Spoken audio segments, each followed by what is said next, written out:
Assalamualaikum. Bersua kembali di Apa Khabar Malaysia. Hari ini hari baru, bulan baru, tahun baru. 1 Muharram 1445 Hijriah, 19 Julai 2023. Kita awali dengan bulan dan tahun yang baik dengan doa yang terbaik, insya-Allah. Salam Ma'al Hijrah 1445 Hijriah bertemankan saya Cedi dan juga Nurul pagi ini. Sihat Nurul? Ini, Alhamdulillah sihat. Tahun baru kita mulakan segalanya dengan baru.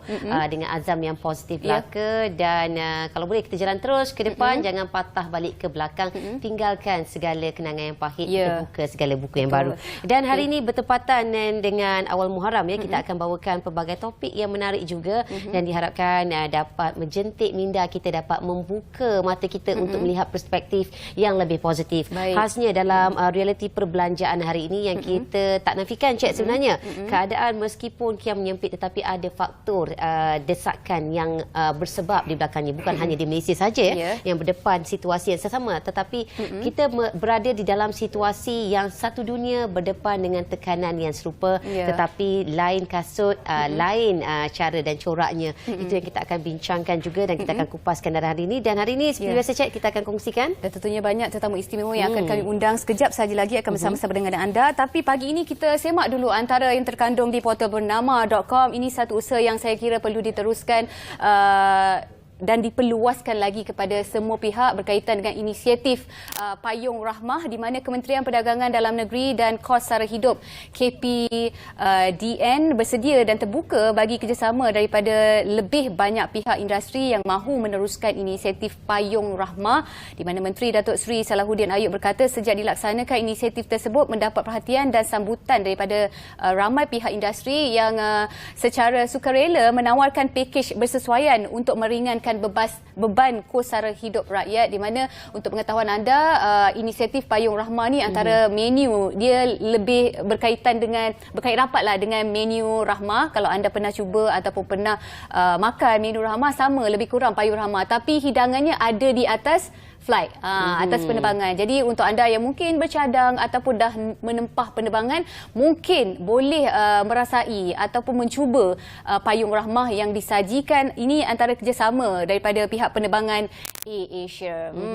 Dan mungkin AirAsia juga sekarang ini bukan hanya ada penerbangan tetapi ia turut memiliki kenderaan seperti ride seperti yang kita sedia maklum. Dan ini merupakan satu usaha yang begitu baik sekali, di mana ia mendapat kerjasama daripada pihak-pihak luar ataupun syarikat-syarikat yang besar ini dalam membantu kerajaan untuk terus merealisasikan dalam melaksanakan harga rahmah. Okey, dan seperti biasa hari ini pagi tadi awal pagi hujan. Nasib baiklah hari ini orang kata apa, cuti. Jalan pun tak jam kan? Tapi kita tak tahu juga, kadang-kadang hujan sekejap je. Tengah hari tak ada hujan ataupun kita tak tahulah macam mana cuacanya hari ini kan. Yang pastinya hari ini hari cuti, mungkin ada di antara kita nak bawa keluarga pergi keluar-keluar berjalan, makan-makan ataupun apa sahaja aktiviti. Tapi yang paling penting kita kena saksikan ramalan cuaca kerana bagi melancarkan hari anda. Dan selepas itu kita langsung ke bilik berita.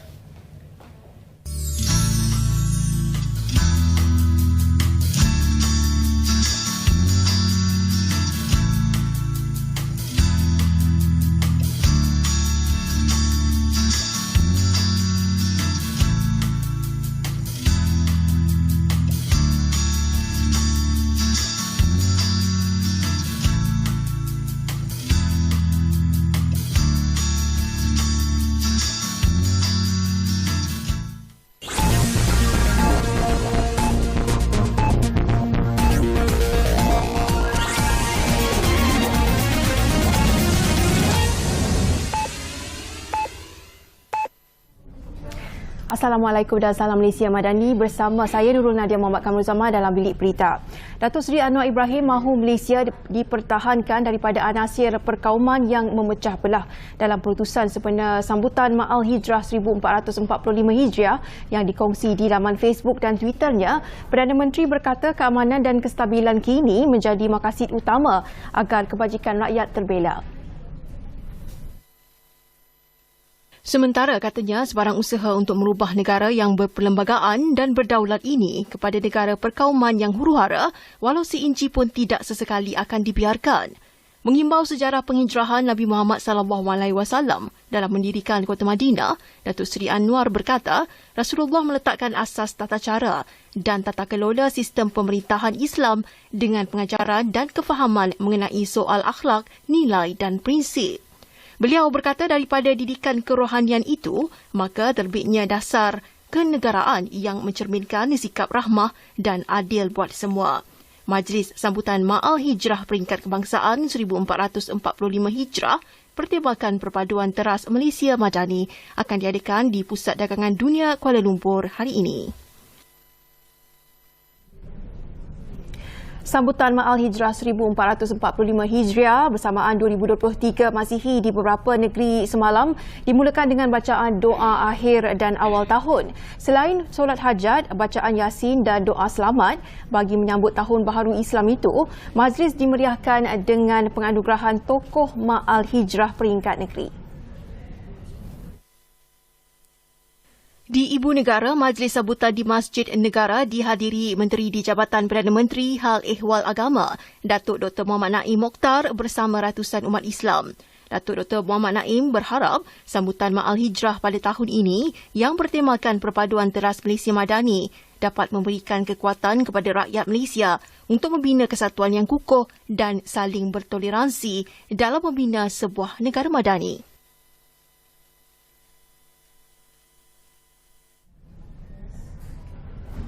Menteri Komunikasi dan Digital Fahmi Fadzil membentangkan 5 bukti bahawa Malaysia kini berada di kedudukan yang lebih baik sepanjang pentadbiran Kerajaan Perpaduan.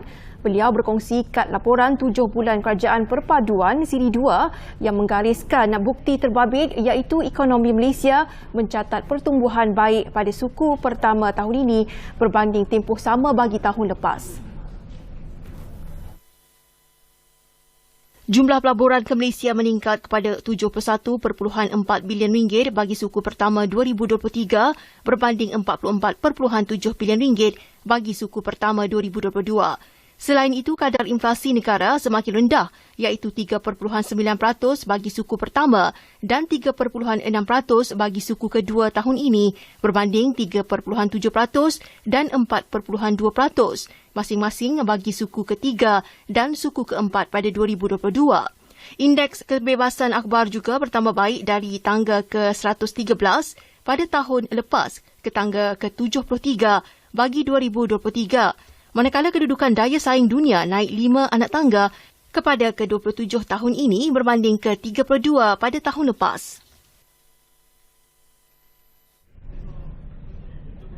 Sekian dari Bilik Berita Malaysia Madani Tekad Perpaduan. Assalamualaikum.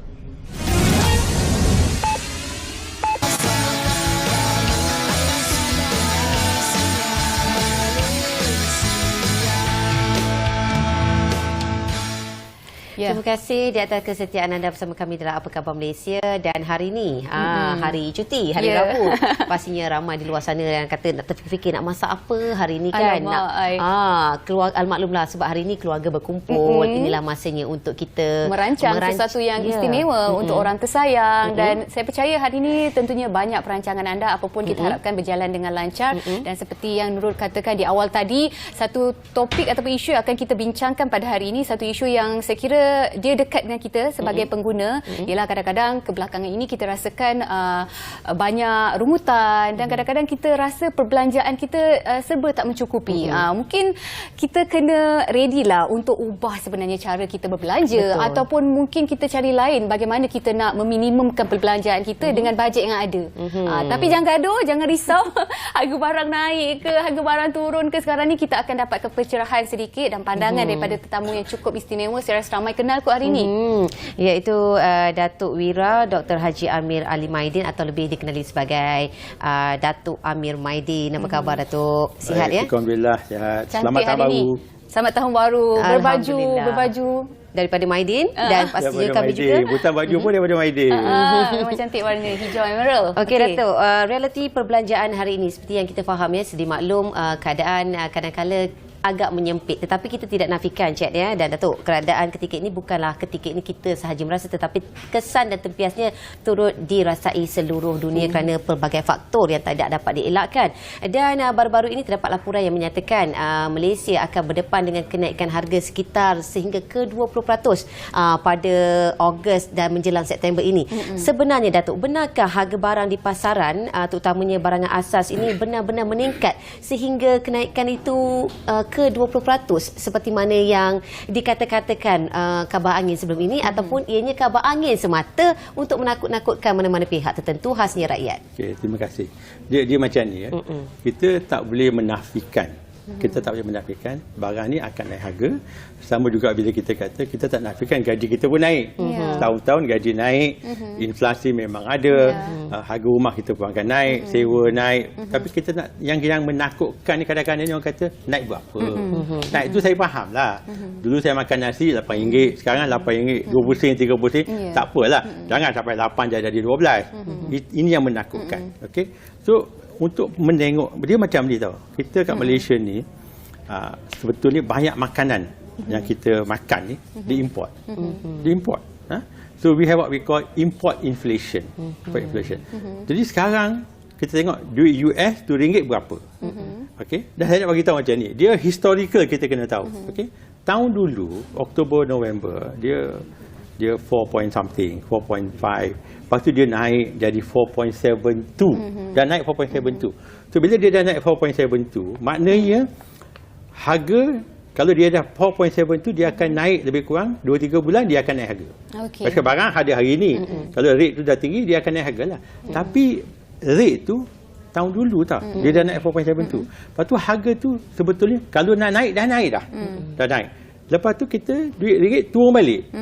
Dia dah jadi, dia turun 4.4, lepas tu dia naik balik baru ni, dekat-dekat nak 4.7 balik. 4.6, 7, 4. So, itu yang orang kata, nak harga balik lah ni.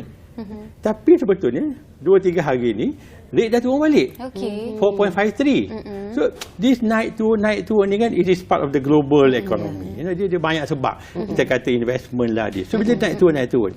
So bila kita tengok sekarang, contohnya kan, nombor satu, berita baik lah ni.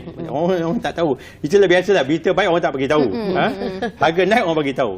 Harga ayam, semua orang tahu ayam ni is the basic protein kan. Kita semua orang beli ayam, makan ayam. Seminggu kalau tak 2-3 ekor kadang-kadang kat rumah kan. Apakah supposed to be yang murah sekali lah protein. Dia harga kontrol oleh kerajaan ni RM9.40 sen. RM9.40 sen. Kat Maidin 2-3 hari ni dah RM8.29 sen. Dia menurun RM1.10 1 kilo. Mana satu ayam tu dia turun RM2.20 sen. Maknanya kalau kita beli kat nasi kandar ni, kalau kita bayar ayam tu, kalau kita beli ayam goreng, contohnya, dia potong 8, kalau dia kira RM5.80 biasa, contohnya, hari ni dia kena turun RM5.50 tau. Jadi kita ni sebagai pembeli, customer, kita kena bertanya dia, saya tahu harga dah turun, kenapa harga you tak turun? Report kat KPDN. Betul, because kita kena faham, peniaga ni kan, naik senang. Bila turun, pelan-pelan. Kadang tu tak nak langsung. Untuk Maidin ni kita tengok, kita Maidin kita ada cara. Kita nak margin kita aja. Kita untung 20 sen contohnya. Kalau kos ayam 8, kita ada 8.20. 9.20. Kalau 10 tak boleh lah pasal control price. You see? So harga ayam dah turun. Satu. Yang kedua ni nak meningkat naik 20% ni, Ogos ni. Saya boleh garanti lah Ogos ni tak naik barang. Harga barang tak naik. Sebab apa? Sebab kalau Ogos ni naik barang, ini dah berapa bulan, dah Julai dah ni. Dah Julai 17 contohnya. Barang yang kita nak jual Ogos dah sampai dah. Dah sampai dah. Kos tu kos lama. So, kalau kos harga lama, kita tak boleh jual harga mahal. Nanti ada Anti-Profiteering Act. Okay? Tapi saya tak boleh janjilah. Bulan 10, bulan 11, naik ke tak naik. Kita kena tengok balik global economy. It's not a Malaysia problem tau. Kita ni nak salahkan kerajaan. Saya ni bukan pro kerajaan sangat pun. Saya tak apa. What is the reality? So kita tak boleh menyalahkan seseorang kalau tak salah dia. It's a global factor. Okey, Datuk, seorang usahawan yang memang bermain dengan harga barang, setiap hari turun naik harga barang itu. Sebenarnya bagi memudahkan masyarakat kita faham, kita tak pergi global lah, jauh. Apa faktor sebenarnya yang mendorong kenaikan harga barang ni sebenarnya? Okey, dia banyak faktor. Banyak faktor ya. Okey, nombor satu, bil elektrik kita naik. Contohnya. Okey, walaupun kerajaan yang dia kata yang gaji yang macam B40 itu tak naik lah. Tapi untuk industri naik. Bil elektrik naik. Gaji minimal dulu 1,200 dah 1,500 dia naik. So it's a factor. Logistic cost. This is all factor. Tapi bila kita ambil kumpulkan semua faktor, dia jadi inflasi lah. Memang inflasi. Inflasi tu 2.83%. Okey. Satu ya. So itu satu. Yang kedua ni gaji kita pun, kita Malaysia the way we have done our salary ni tak betul. Kita ni tekan sangat gaji. Tekan. Bila kita tekan pasal multinational semua ni kan, besar-besar dia kata nak gaji kurang, so dia nak ekspor lebih. Sebetulnya gaji ni kena naik. Setaraf dengan kenaikan harga, inflasi. So kita tak boleh pegang sangat. Walaupun saya ada 6,000 pekerja, kalau naik gaji 1,500 jadi 1,800, wah saya dah 2 juta bulan kena tambah ni. Tapi that is the reality. So kita kena ada yang sekarang saya diberitahu kerajaan working on, orang kata progressive wage model, di mana gaji minimal tu naik pelan-pelan, okey, lepas tu by productivity. I think this is the best model. Gaji tu kena naik lah, because barang tu memang mana-mana pun akan naik harga. Rumah, sewa, bil elektrik kena naik. So input cost mahal, barang naik. And mutak kita ni kan, kalau kita nampak macam kedai yang naik barang sewenang-wenang ya, kita report ada KPDN lah. KPDN, because kita ni ada Anti-Profiteering Act.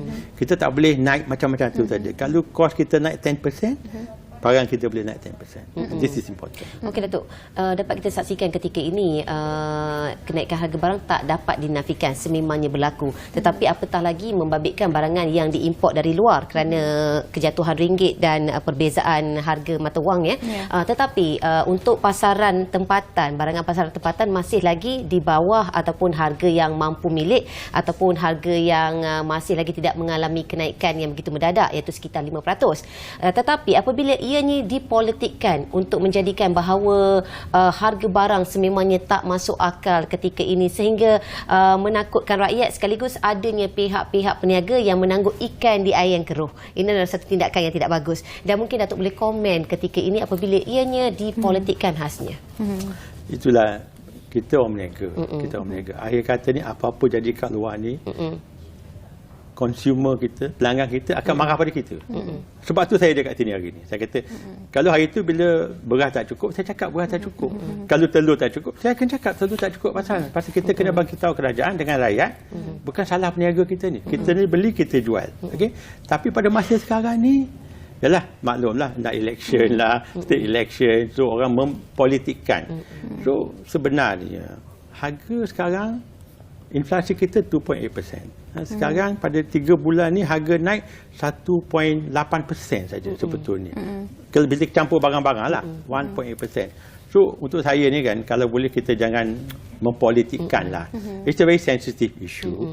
Kita faham, okay, apa yang benar. But kita tahu social media lah.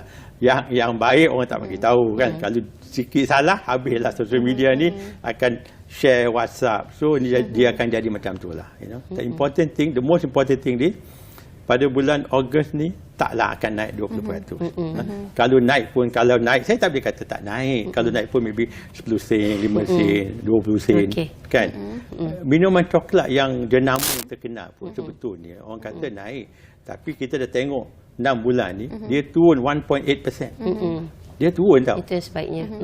Bawang dah turun harga. Sekarang RM1.90. Hari tu 28. Timun dah naik hari tu sampai RM6. Semalam RM3.30. Tu bila turun, saya tak nafikan barang tu bila naik tu naik. Tapi maksudnya kalau dia turun, bagi tahulah turun.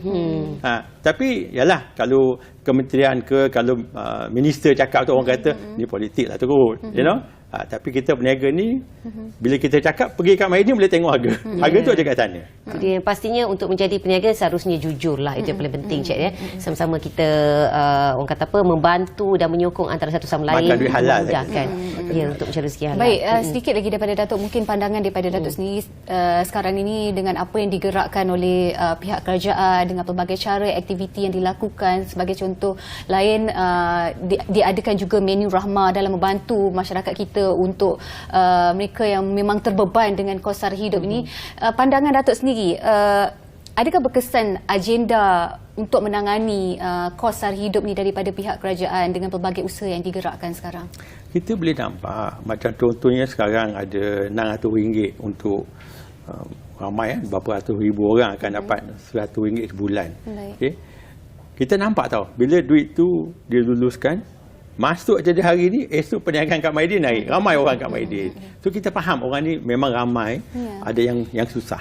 Kita tak boleh menafikan, we have a B40, kita tak boleh menafikan ada orang ramai yang susah. So bantuan yang kerajaan bagi ni, okay, saya ni memang as a business tu tak setuju dengan orang kata subsidi, tak setuju dengan semua ni.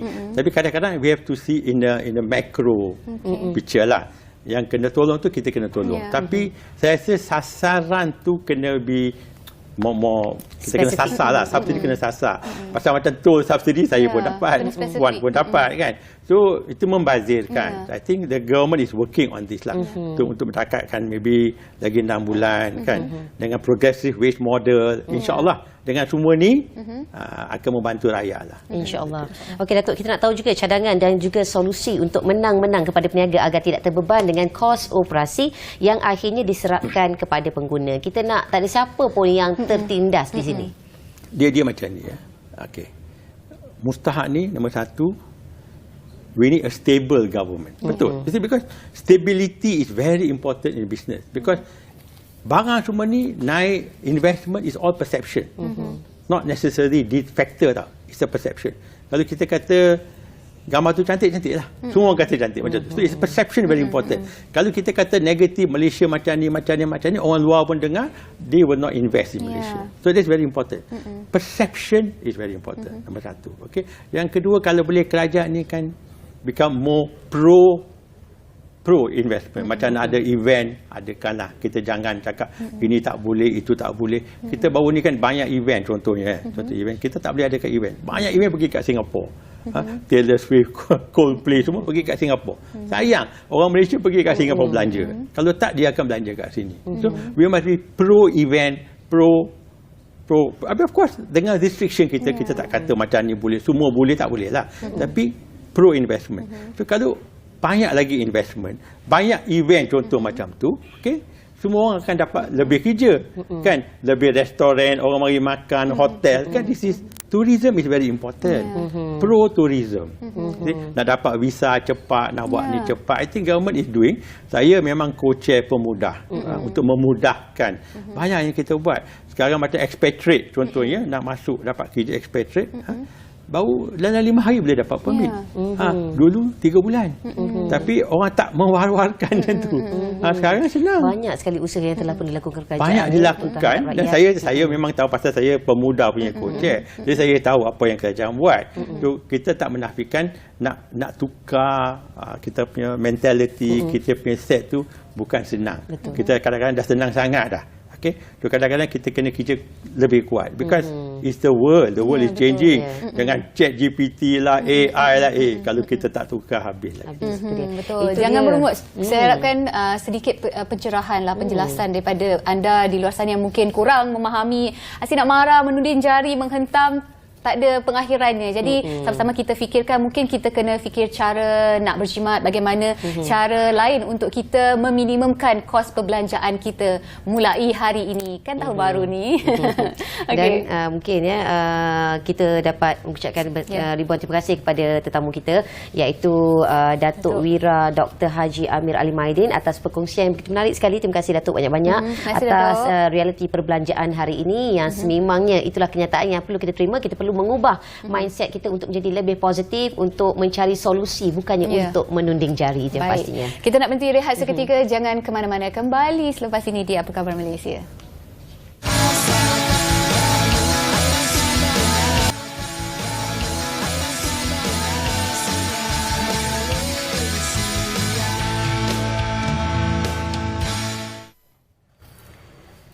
Terima kasih di atas kesetiaan anda. Dan tadi kita dah bercakap mengenai realiti perbelanjaan hari ini, dan hari ini kita telah pun memulakan tahun baru di dalam kalender Islam, iaitu bulan Muharram. Dan kalau boleh kita buangkan segala persepsi yang negatif di minda kita mulakan sesuatu yang positif. Kalau orang kata harga mahal, susah nak berbelanja ikut kemampuan. Dan kalau boleh tu carilah sumber pendapatan tambahan untuk memantapkan lagi ekonomi negara. Itu yang pastinya yang kita kena lihat daripada sudut yang positif belaka. Baik.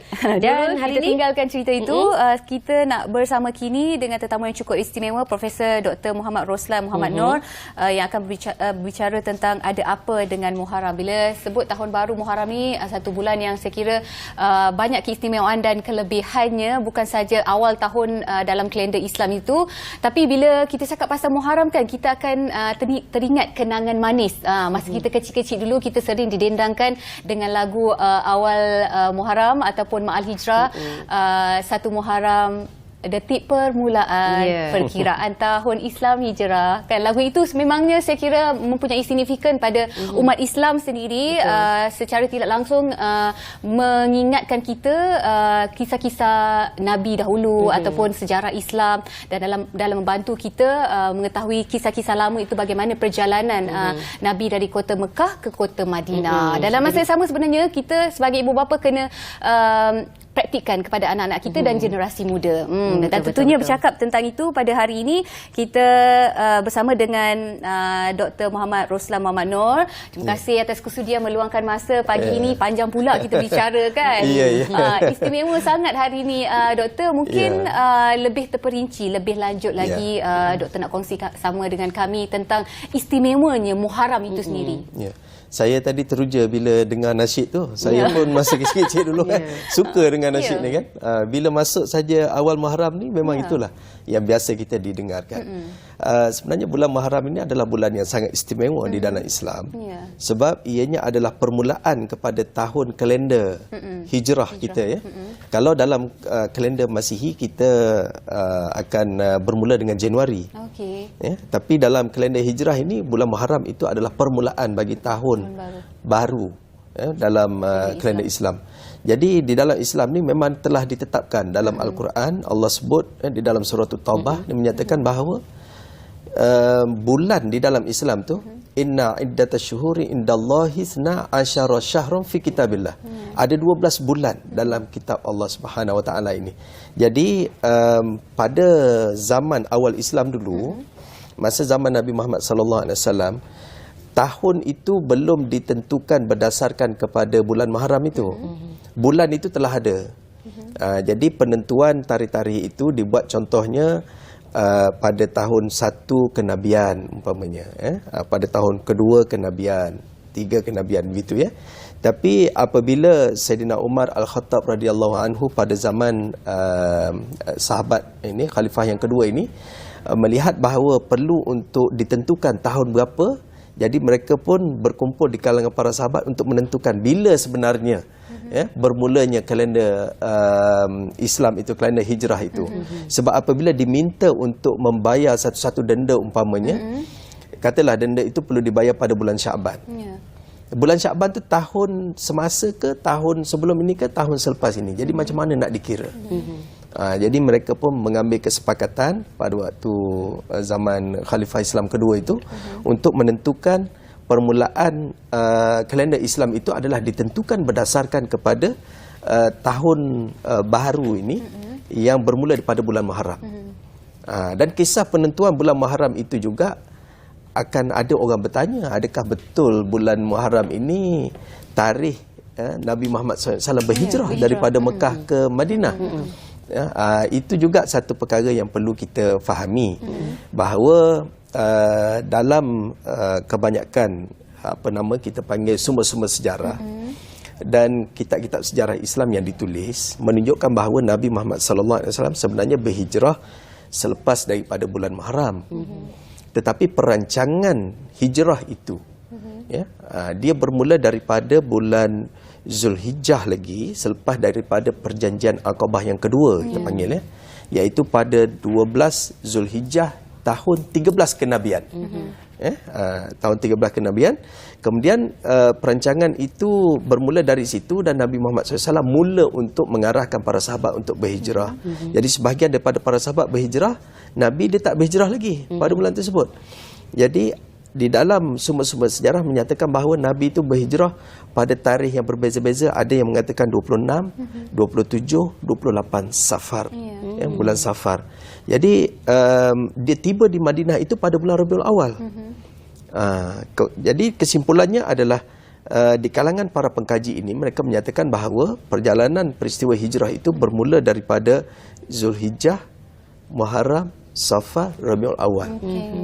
Jadi perancangan itu telah berlaku lebih awal dan Sayyidina Umar Al-Khattab ini dan di kalangan para sahabat memutuskan bahawa kita mengambil tahun ataupun bulan Muharram itu sebagai permulaan kalender. Kerana banyak peristiwa-peristiwa penting yang berlaku pada bulan Muharram itulah.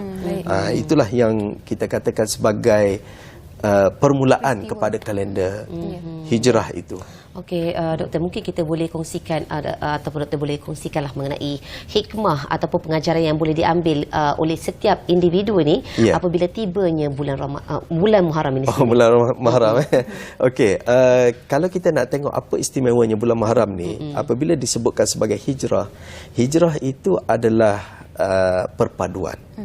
Hijrah itu menunjukkan pengorbanan. Hijrah itu menunjukkan kesabaran dan tawakal.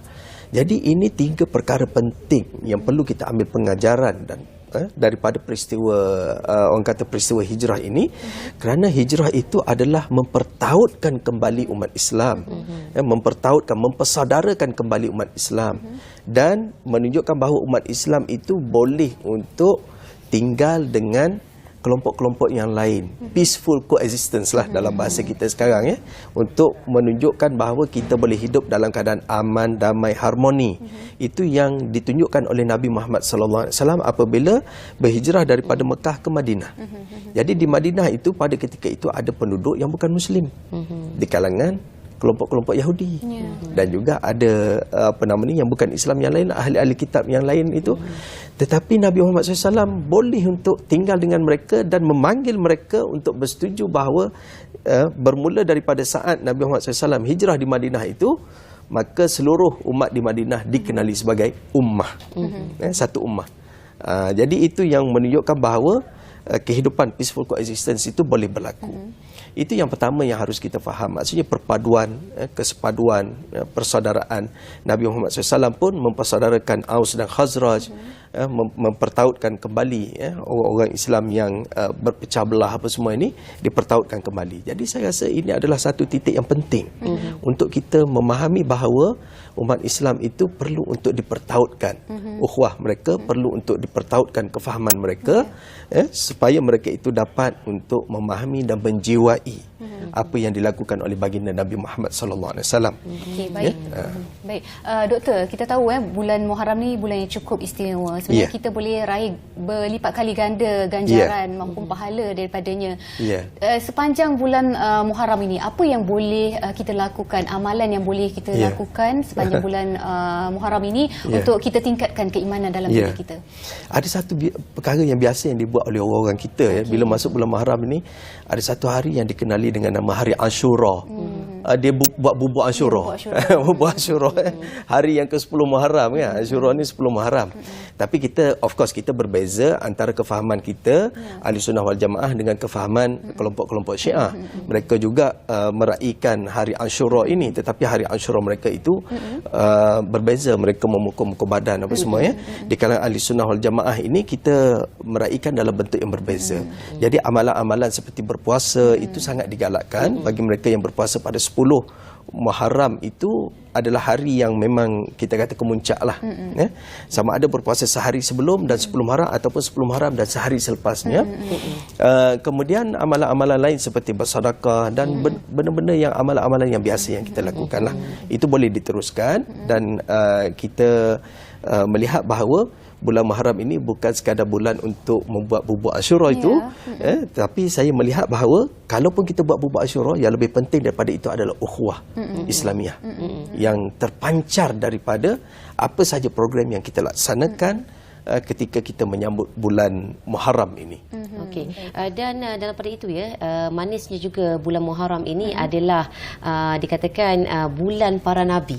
Oh ya. Mungkin doktor boleh kupaskan mengenai pemahaman terhadap keistimewaan bulan Muharram itu. Ya, bulan Muharram ini of course kita bulan yang mana terdapat peristiwa-peristiwa tertentu yang melibatkan para nabi dan para rasul yang terdahulu ya. Banyak peristiwa-peristiwa yang berlaku tersebut, sebab itu ia dikenali dengan nama bulan kenabian ataupun bulan para nabi dan para rasul ini. Ada beberapa peristiwa-peristiwa yang dicatatkan. Sebahagian daripada peristiwa itu of course memerlukan untuk kita membuat kajian lanjut untuk menapisi dan memperhalusi apakah ianya warid ataupun apakah ianya sahih dalam sejarah kita kan. Tapi nak disebutkan bahawa memang ianya sangat-sangat sinonim dan sangat-sangat istimewa apabila Nabi Muhammad SAW sendiri pun diriwayatkan oleh Sayyidatina Aisyah ini menyatakan bahawa puasa yang selepas daripada bulan Ramadan yang lebih afdal itu adalah puasa pada bulan Muharram, dan Nabi Muhammad SAW pun berpuasa pada bulan Muharram tersebut ya. Ada juga yang riwayat lain yang menyatakan bahawa puasa yang lebih afdal selepas daripada puasa Ramadan itu adalah puasa Yaum Arafah. Jadi kita ada dua afdal ini, jangan kita terkeliru pula. Kita kata ini menunjukkan bahawa ada percanggahan hadis. Sebenarnya kita tidak memahami begitu. Kita memahami bahawa kedua-dua hari yang disebutkan itu adalah hari yang sangat diutamakan di dalam Islam. Khususnya ketika kita berada dalam bulan Muharram ini, kita ambillah kesempatan itu untuk orang kata bersama menghayati apa yang dilakukan oleh para nabi dan para rasul yang terdahulu. Okey, baik. Saya nak tambah sikit. Ini berkaitan dengan hari Ashura seperti yang Dr. katakan tadi. Hari Ashura jatuh pada 10 Muharram dan kita tahu umat Islam akan melakukan pelbagai aktiviti di masjid dan melakukan amalan sunat puasa sunat itu sendiri dan merewang untuk memasak bubur Ashura itu sendiri. Pada sudut pandang Islam itu, aktiviti melakukan bubur Ashura ini ada yang kita kata ada yang lebih kepada aktiviti bubur Ashura tapi amalan lain tidak dilakukan. Bagaimana sudut pandang agama Islam sendiri, pandangan doktor? Ya, kalau saya ambil pendekatan yang lebih terbuka lah sebab kita nak merapatkan masyarakat kita. Jadi kita laksanakannya dalam bentuk ianya boleh memberikan kelebihan dari sudut untuk kita mempertautkan dan merapatkan sesama kita. Ketika kita buat bubur Ashura tu, kita boleh kenal mengenali di antara satu sama lain, khususnya orang-orang yang tinggal di bandar kan, kadang-kadang dia agak sukar untuk dalam waktu-waktu biasa. Jadi waktu-waktu cuti ataupun waktu-waktu event hari-hari tertentu mereka ambil untuk mereka lakukan perkara ini. Orang Kelantan dia tak panggil bubur Ashura kan, dia panggil surah dia. Surah bubur Ashura ni maknanya orang kita lah, orang kita. Jadi ada perbezaan bila kita buat bubur Ashura tu. Kalau di Malaysia lah yang saya tengok yang Kelantan punya style tu berbeza. Ada rempah. Kedah punya style berbeza. Dia tak ada rempah. Dia macam bubur biasa kan. Tapi kita raikan kedua-duanya ini. Dan setelah kita buat itu, kita agihkan supaya masyarakat boleh rasa, boleh menikmati. Bukan sekadar bubur itu yang kita makan, tetapi yang lebih penting daripada itu adalah bagaimana kita silaturahim itu silaturahim itu. Okey, itu dia. Sedikit sebanyak ada apa dengan Muharram dapat menjelaskan persoalan. Sebenarnya banyak 1001 kebaikan yang kita kata tak dapat nak diluahkan sini, nak dapat dikongsikan, dan mungkin anda pun boleh sedikit sebanyak dapat memahami akan kebaikan dan signifikan daripada bulan Muharram itu sendiri. Dan terima kasih kita ucapkan kepada Profesor Dr. Muhammad Ruslan Muhammad Nur, merupakan Profesor Jabatan Sejarah dan Tamadun Islam, Akademi Pengajian Islam daripada Universiti Malaya, atas topik dan juga perkongsian yang begitu menarik sekali. InsyaAllah Doktor, kita jumpa di lain kesempatan. Baik, sekali lagi apa khabar Malaysia, nak berhenti rehat seketika, jangan ke mana-mana.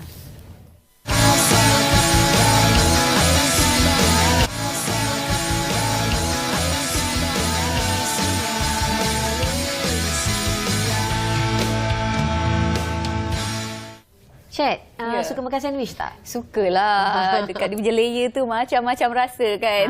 Ada sayur, dia ada mayonis, dia ada telur, dia ada roti dan Kenapa cerita pasal sandwich ni? Sebab itulah nak diolahkan. Daripada satu sandwich ini melahirkan banyak sekali rasa dan juga ada manfaatnya. Dan kalau banyak sangat makan sandwich mungkinlah tak baik untuk kesihatan juga ya.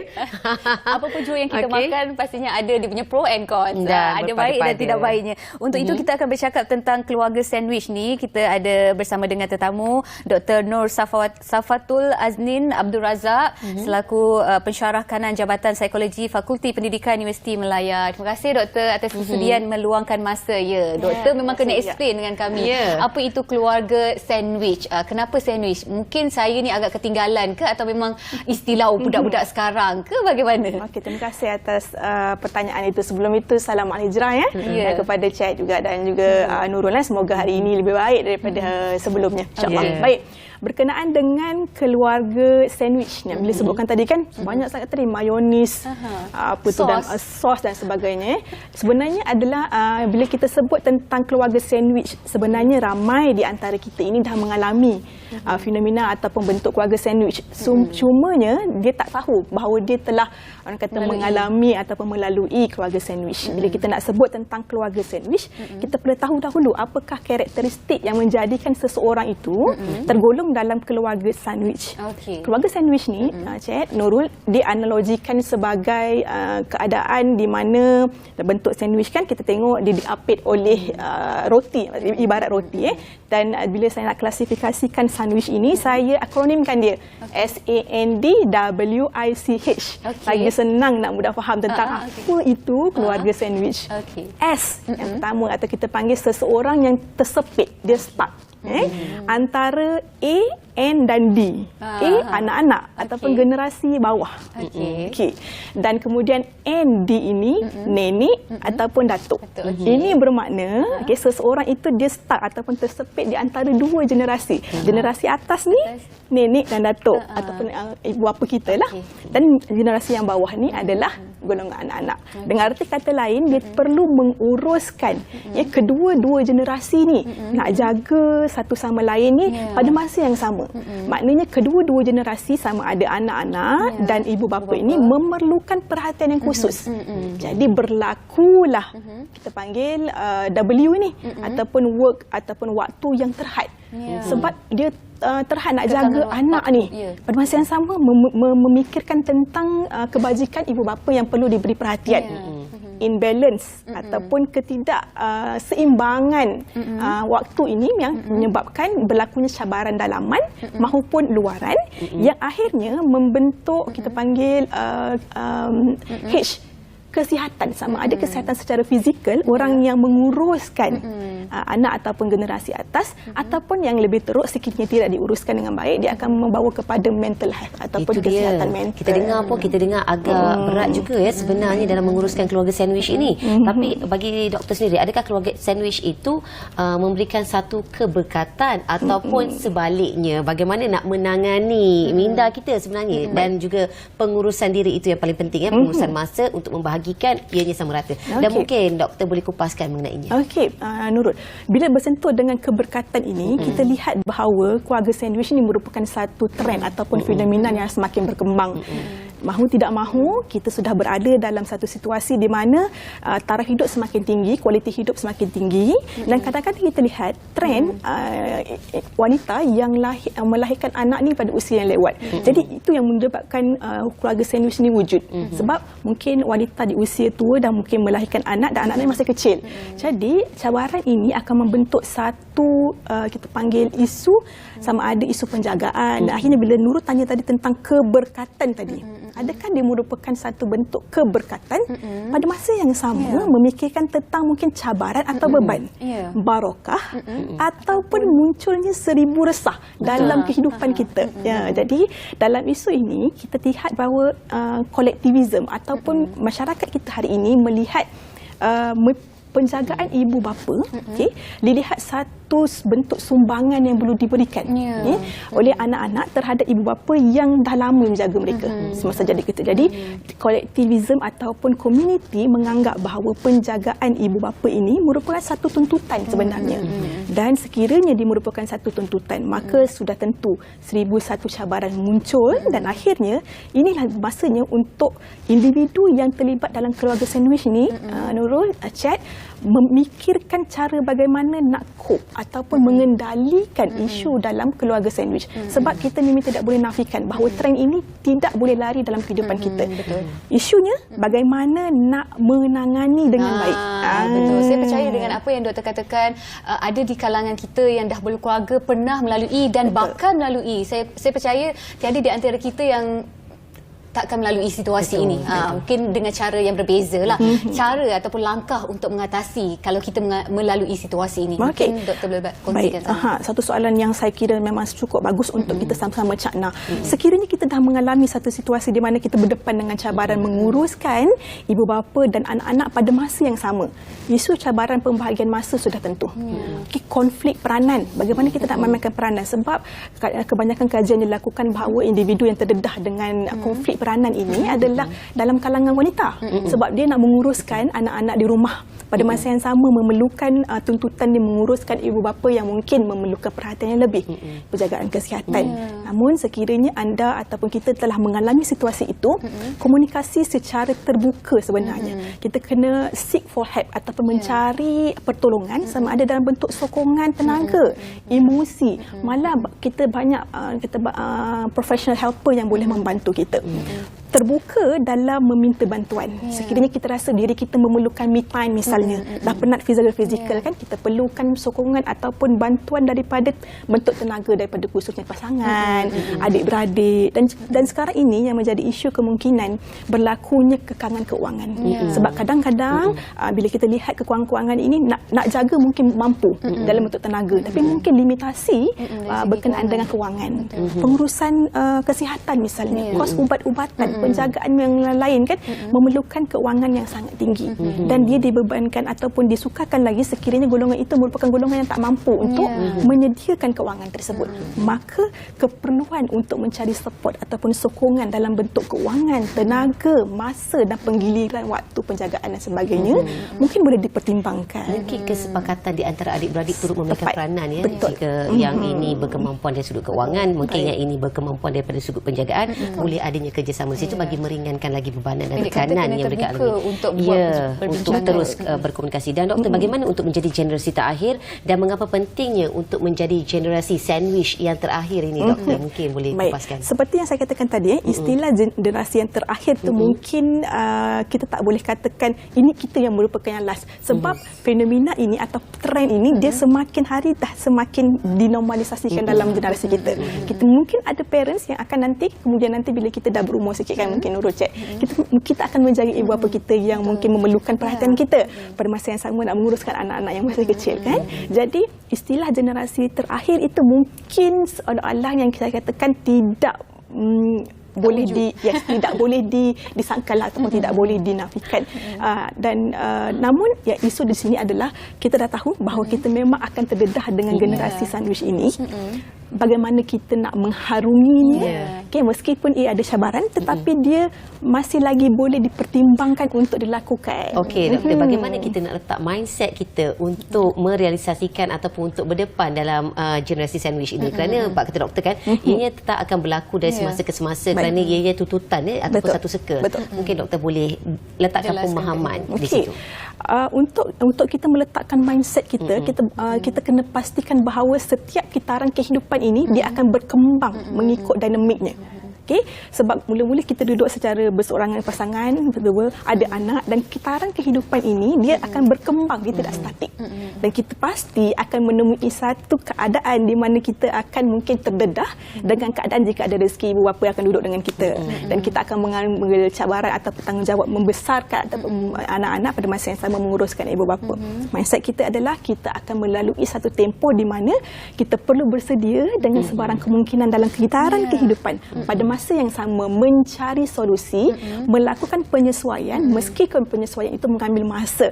Namun penyesuaian itu dapat dilakukan dengan berjaya sekiranya ada support ataupun sistem sokongan yang sangat membantu kita. Dan jangan takut sekiranya anda melakukan satu kesilapan di dalam menguruskan ibu bapa dan anak-anak pada masa yang sama. Be realistic. Tak ada yang sempurna, doktor. Yang paling penting daripada sudut kewangan.